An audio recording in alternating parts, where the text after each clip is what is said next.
In Dunedin, we asked her what were the high points of her career on Spot On. The most challenging feat I accomplished as a spot-on reporter was a 100-metre abseil into a cave called Lost World in the Waitomo area, and Ian Taylor directed that. Unfortunately, the film has been lost, so my grandchildren will never believe me. We did the item with some venturous scouts, and the cavers from Hamilton who helped me brought down a spar on the back of a car trailer, and at night we sat in the spar to get warm and sung songs. The abseil went without a hitch, and to get out we had to go back through the cave and climb a 150-foot rope ladder in the dark. No scratches, no bruises. But 3 days later I was in Auckland to interview Marcel Marceau, and I fell off the stool in my hotel bedroom and broke my arm. The thing I miss most about being a spot-on reporter would be the friendships at television and the camaraderie we had in the office. We had some good laughs, and Marcus always had a great supply of jokes, one for every day of the week, and I missed those. However, all good things must come to an end. I don't know why.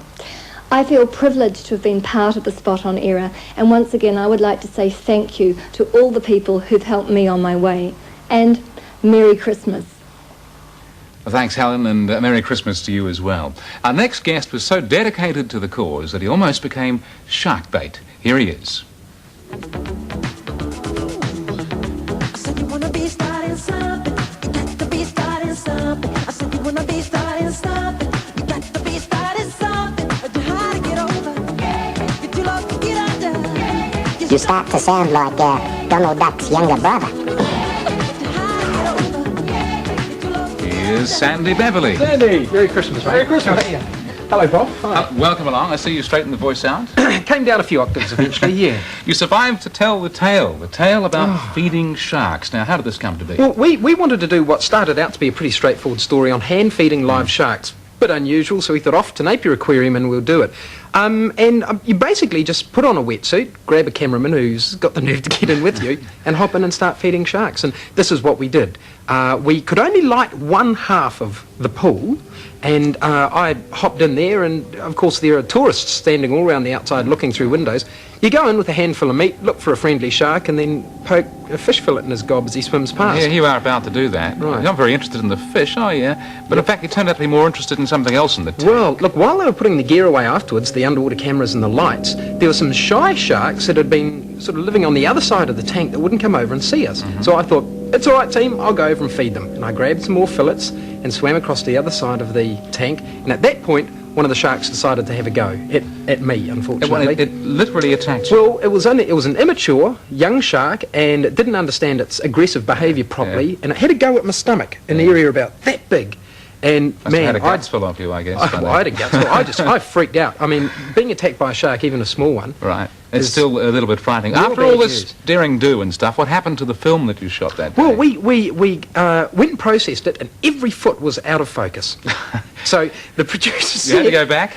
go back and do it again. That's terrible. Yeah. That's terrible. You shouldn't have had to do that. Which we did. Well, I tell you what, you've done the daring do type stories, as I said, but you've also had to do some embarrassing things in your time with Spot On. One of those you can tell us about. Well, it didn't actually start out to be embarrassing. I wanted to do a story on selling papers in Wellington. They've got a lot of kids that sell them on street corners, and we thought, go out and give it a go.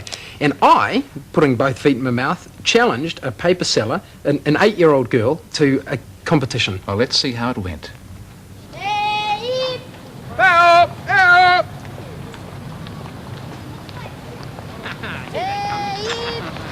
Like paper? Oh, all right, oh well.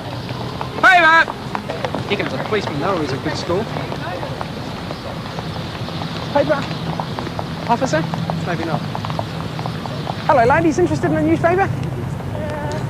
Oh, okay.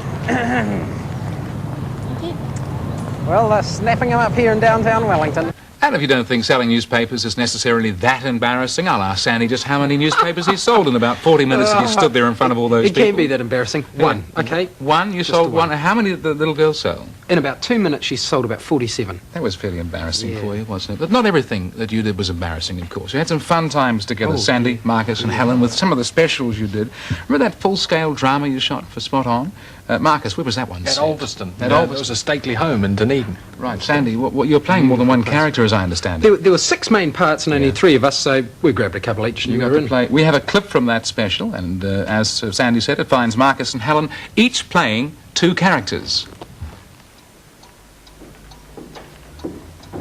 Tea is served, madam. Thank heavens to that.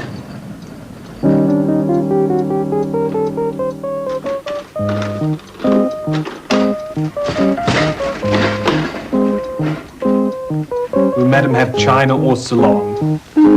Salon, I think. Madam will have Ceylon.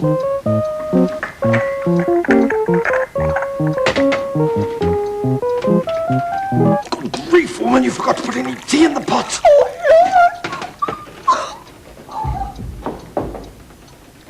That was real upstairs, downstairs stuff. It was a delightful program. I still remember it to this day. What are you up to these days, though, Marcus? Well, between now and then, I spent a couple of years in Britain, and I married a lady from the Spot On office who worked behind the screens, and these days I'm directing Play School. Well, all the best with your future. Thank you. The presenter who replaced Marcus was a woman called Peter Carey, and for the first time, Spot On had 2 female presenters and 1 male. Here's Peter. Oh, girls just wanna have fun.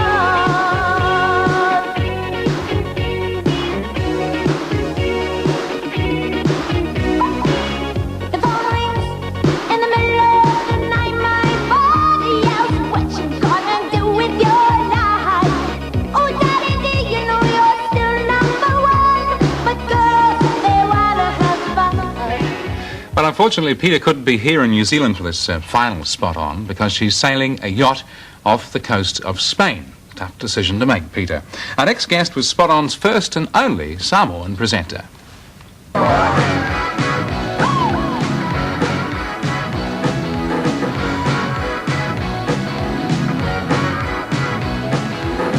Don't lie, the world you're living in.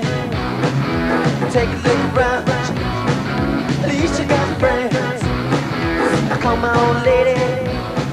Please welcome Mr. Oli Maiava. Merry Christmas,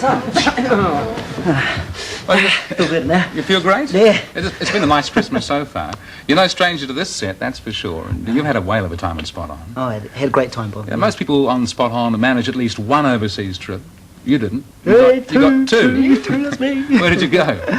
First, we went to Samoa, took Sandy and JC Right. to Samoa, and this year we went to New York. New York! Now, there's a funny story behind that, isn't there? Because you had a bit of fun with one of the locals in New York. Yeah, it was simple stories, just nice simple stories, but it took so much to set up.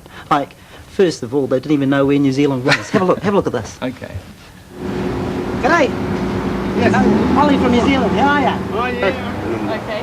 Because I love State. Yeah. Have you ever heard of New Zealand? Where we come from a country, another country. Our country. Oh, what kind of Near country? Australia. Our country is It's near called Australia. New Zealand. New Zealand, you... Maybe it's good country too. And much 3 million sheep, 70 million people. No, 70 million sheep, 3 million people. Oh, that's nice. I think we better start the interview now. Beautiful. Show us the... Thanks very much. What's your name again? Dominic. Dominic? Yeah. You make really nice hot dogs, Thank you. mate. Thank you. Hey, I might see you around again, eh? Okay, Cheers. that's it. You keep on watching Okay, Spot thank On. you very, very much. You heard about Spot On? Yeah. That's my program. Oh, yeah. Good. I see you all the time. Dominic. Hot dog. See you later. I mean, your modesty is overwhelming. That's my program. Yeah, watches it all the time. Yeah, I watch that bit. He was a smooth talker. The next presenter to join your show, Spot On, started in 1986, and that was Wendy Newsom.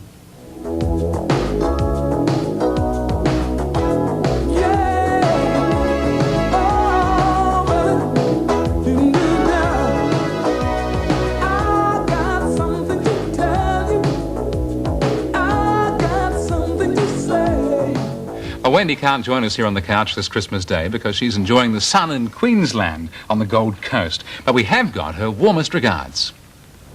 I'm thrilled to be able to take this opportunity to say Merry Christmas to you on Christ's birthday. I think Spot On was a brilliant opportunity to inspire people to try new things and have a lot of fun, and I don't think that's something that should stop. Merry Christmas, everybody. Ollie and Sandy, take care, and till I see you next. Bye. Merry Christmas to Wendy.